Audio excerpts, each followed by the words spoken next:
Listen, I'm easy to find. And listen, they can kiss my ass if they don't like it. I'm not going to even sit here and act like I didn't know this was coming. Or act like I know this was coming because I did it.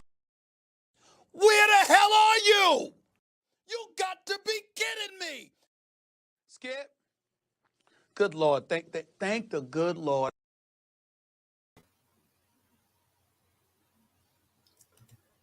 Welcome, ladies and gentlemen. Episode 21, Season 6 of Big Nate Sportstalk Podcast. In this episode, I will painfully have to recap the Final Four and then give the National Championship preview. First and foremost, my pick to win the National Championship is still is advancing to the championship.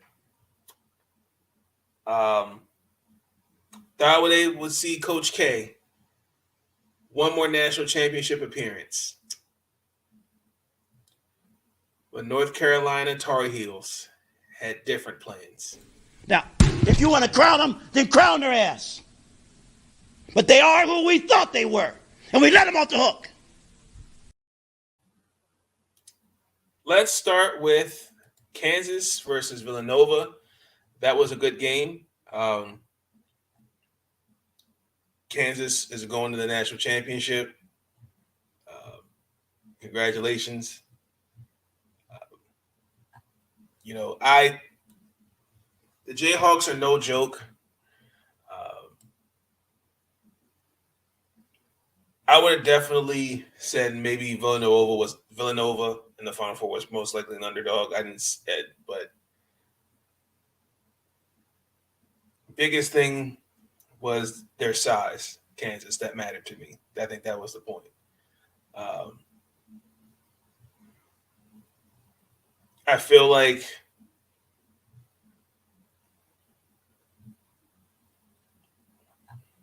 Villanova, there was a point where Caleb Daniels, I thought they would have thrown the towel in going into halftime. But I forgot his name, stepped in there in place of Caleb Daniels. Kansas, they were dominant from the start. Villanova, they couldn't get anything going on either side of the floor. McCormick, it was funny. I forgot when it was in the possession. I think it was McCormick. He tried to dunk. He missed I don't know what he was thinking on a wide open dunk. And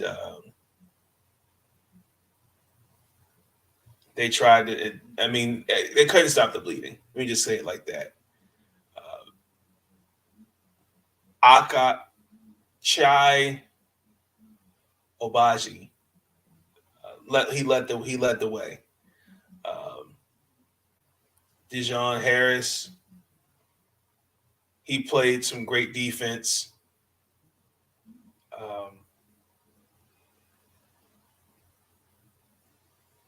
I ain't gonna lie, Remy Martin,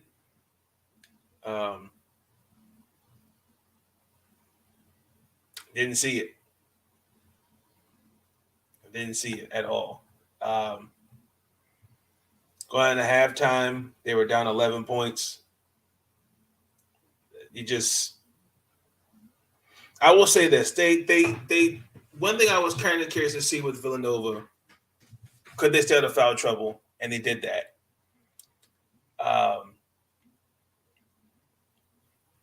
McCormick had a good game on the inside, but they only had 9 offensive rebounds. And the Jayhawks' length, that played a factor.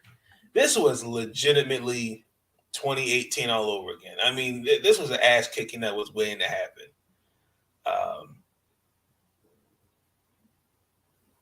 I mean, going into the just throughout the game, Kansas wasn't letting up on the offensive side of the ball, but Villanova came back and hung in there. They won an 8-0 run. I think we're in the second, going into the second half. They started to pick it up. Defense started to pick it up, and then they started making shots. Going down the stretch, I think what ended up happening was the Caleb Daniels 3. And then also Brandon Slater, he missed a 3. But if Caleb had made that shot, it probably cut it to 4. I mean, McCormick got the foul. He made the 2. And, I mean, just a lot of missed opportunities. They didn't get the timely stops that they needed to win the game. That was what I was looking for. They were down 9.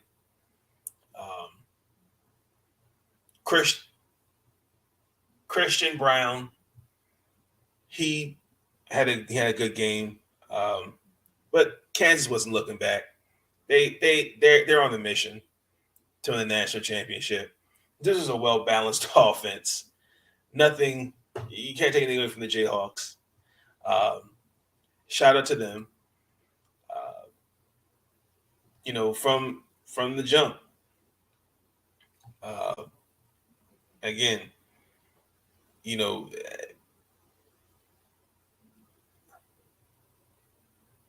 they've made it clear, just like just in the preview with South Carolina I was talking about, they're on a mission. They played great basketball. They were prepared. They're motivated. I mean, Justin Moore, he was, one could, this is a, we don't, what if he was in the game? He was out with an Achilles injury. I think that was a huge loss for them. But Villanova, I mean, the Jayhawks proved to the basketball world that they're going to be they're going back to the big dance one more time. And as far as Villanova, biggest thing is see who comes, guys coming back healthy next year, and this is motivation. That's basically the you can take away from it. But they had no answers for them. Try to stop them offensively, defensively. Not getting the timely stops that they needed. Those are the biggest takeaways from that game. So congratulations to the Jayhawks as they advance to the national championship. Now let's painfully talk about the rivalry, Duke versus North Carolina. And before I get into my recap, shout out to Sean Spencer, who wanted me to play this video and eat my words as I have been on Carolina the whole season. Here's the video, ladies and gentlemen. 8.2 seconds. One shot, baby. One shot. Yes! Okay, all right. Play D. No fouls. No fouls.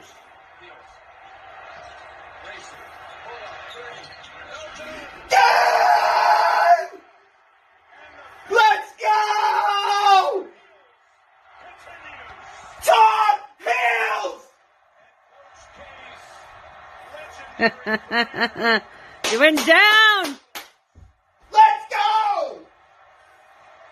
What was that? What was that, Whoa! Whoa! Congratulations! Oh my God. I'm not going to even sit here and act like I didn't know this was coming. Or act like I know this was coming because I did it. Skip. Good Lord. Thank the good Lord I am on FCC airwaves. I thank the good Lord. It's hard to take, man. The final score 87. I'm just kidding. North Carolina advances to the national championship. What the hell was that? Hey, what the hell? You freaking kidding me? Final score 81-77. You know, I think this is the story, the ending of I would say, in my opinion, going into this game, this was a good storyline. This needed to happen. I watched that game start to finish, and that was some of the best basketball I may have ever saw.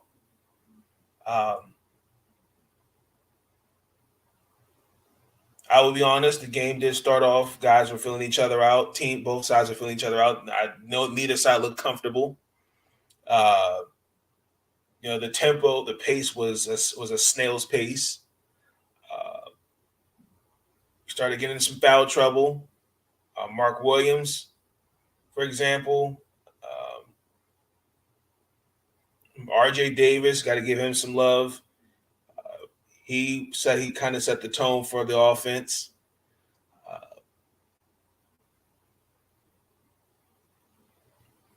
With Duke, the lineup that they had out there did actually well with maintaining the pace, getting easy buckets in transition before North Carolina could even really adjust. Coach Davis made the adjustments, and I was surprised that within the adjustments, they started to pick it up. And I think also too, Bacot, they set him down. Who actually played, who did really well. He fouled out, had like 11 points and like 21 rebounds. I said, Ben Sharo, I think he's going to be a top 10 pick in this upcoming draft.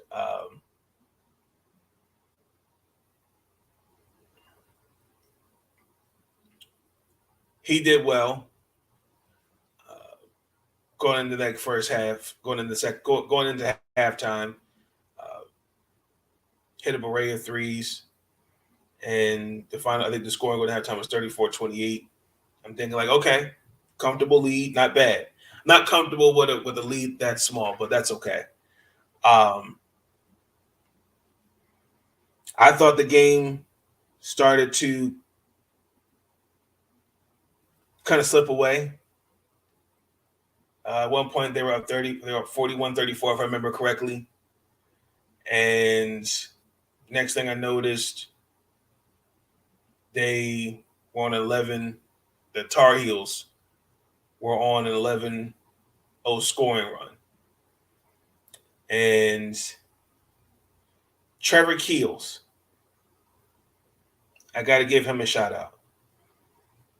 When they needed him to make, there were a lot of key moments, key shots that needed. You can't take that away from him.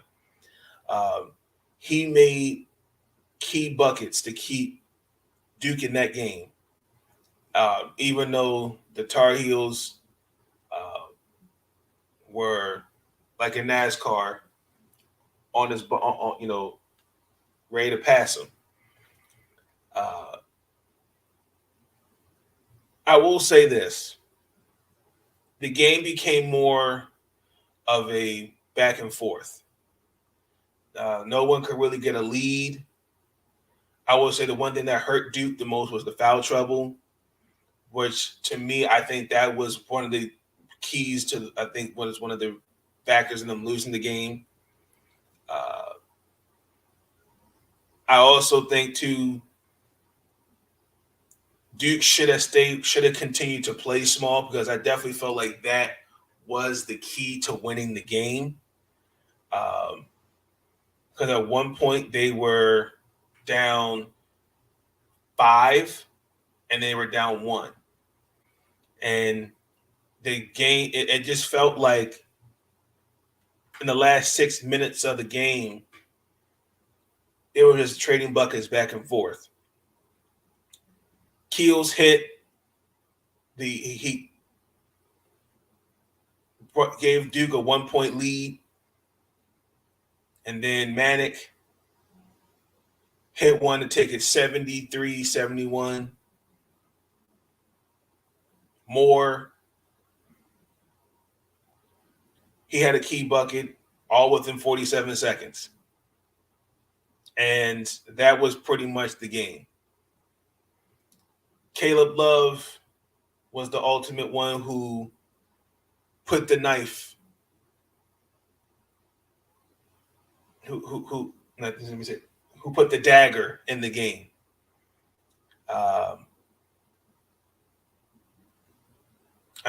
With 25 seconds left, did make it a 2-possession game, but it was over. You got to tip your hat off to them. You do.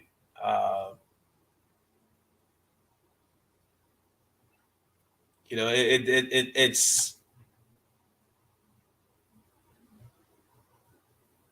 unreal. That was Coach K's last game. It was unreal. Give these guys credit. Both sides. They played tremendous basketball. North Carolina have to give them their dues. Everybody, after the great coach Roy Williams, he stepped down. A lot of people, when Coach Davis got the job, a lot of people were skeptical of it, saying he should not have gotten the job. And one thing he made it really clear: it wasn't about him; it was about the team. And he had their back, and they had his back. They were on a mission this year. Biggest thing for me is just the takeaways was the fouls. Armando Bacot, even though he had his 7th double-double, foul trouble down the stretch, really could have used him. Mark Williams also was in foul trouble, and he only had 8 points, predicated on dunks, and he had 2 free throws that were, I think, were key points that he should have made.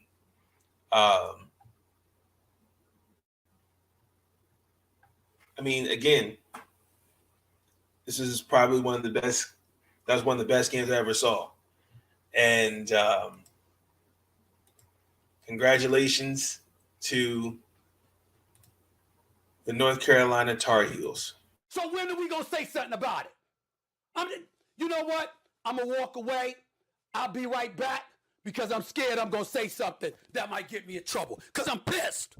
I'm pissed. So, last time, fun fact, North Carolina, the last 10 of the last times they've met Duke, I can say it was a great game. Chapter closes, another one starts. So, yeah. Now, with that being said, you've got now 2 teams for the national championship. it's the number 1 seed Jayhawks versus the North Carolina Tar Heels. And just looking at this, for me, again, the big win over Villanova for the Jayhawks, their defense in the second half, really, the whole game, even against Miami, for example, they have shown why they're the best team, one of the best teams in the nation. They offensively have improved. I saw a lot of it looked better. Looked better offensively against Villanova, for example. I think just give you a quick stat. I think it was like they were 13 to 24 from three. They're shooting a little under. They're shooting under 40% from three. David McCormick, he had 25 points and 9 rebounds in that game. Just to give you another fact, what else happened? I do feel like Baycott, he's going to play. He suffered an ankle injury, so I feel like he is going to play. He did have 21 rebounds against Duke, so they got their work cut out for him. I think you got to figure out how to get him out the paint and get him in foul trouble if you're Kansas. But if you're Carolina, this could definitely be also a blessing in disguise. I think he is, for example, I think Brady Manick, he's probably the most. I would say he could be a second tier X factor playing against Kansas because he knows their style of play. And I think he could definitely do something. Caleb Love, he had 28. Like I said, he had 28 points. He dropped 30 on UCLA. The biggest thing you got to get him early. The Big 12 Player of the Year, he had 21 points. So you got to figure out how to contain him if you're North Carolina. So I mean, there is a lot of this. There's a lot of things you got to take into account with this game. They got both sides have their work cut out for them, and for me,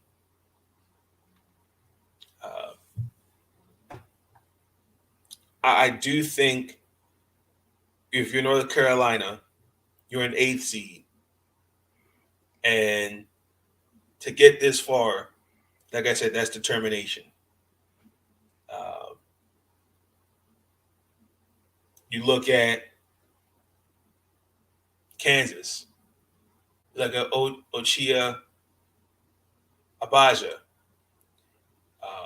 He actually was deciding to go, and I remember he was thinking about going into the draft last year, but I like the fact that he said that to him he wanted to come back and win a national championship, and he said I remember him saying something along the lines of he'd rather hear his name be called in the first round, not the second round. Now, what's funny, I had to do this stat. And I couldn't believe this.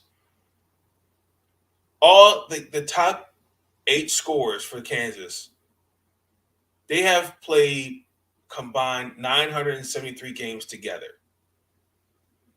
The only really for North Carolina, they have Leaky Black. That's his name. He's a senior. Armando Baycott, Jr., Caleb Love and RJ Davis, sophomores, and then Brady Manick from Oklahoma. So they got experience there. But I do think that what's going to end up happening is that how do you slow down Kansas and how do you make them defend you from the perimeter? You're going to have to make shots. You're going to get going early, get them in foul trouble. And if you're Kansas, you're going to have to, same thing, vice versa, dominate, make your paint presence known early, foul commit, make North Carolina commit to foul trouble, but also to play at Jayhawk pace. Same thing with Duke. I mean, not Duke, North Carolina. It's who controls the pace of this game going into this championship tomorrow night, excuse me, and seeing what happens. So I'm gonna give it to the Jayhawks. I'm gonna say they win 81-65. Guaranteed. I think this is the Jayhawks' this is their moment. It's their one shining moment. And congratulations to both squads. It's going to be a good game. The game comes on tomorrow at 9:30, if I remember that correctly. So y'all let me know your thoughts. Who you think's going to win the national championship, Jayhawks or the Tar Heels? For me, I have to swallow my pride. North Carolina Tar Heels. I was wrong. Congratulations to the North Carolina Tar Heels. Congratulations.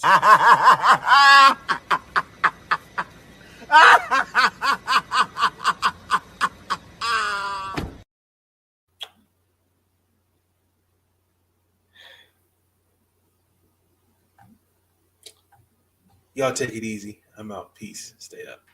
Listen, I'm easy to find. And listen, they can kiss my ass if they don't like it.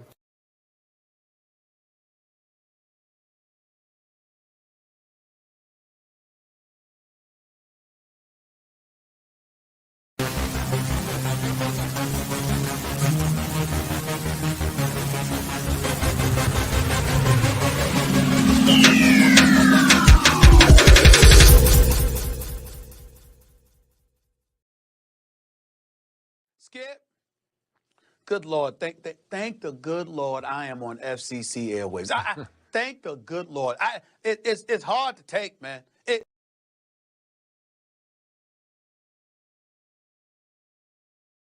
a long time. 8.2 seconds. One shot, baby. One shot. Yes! Okay, all right. Play D. No fouls. No fouls.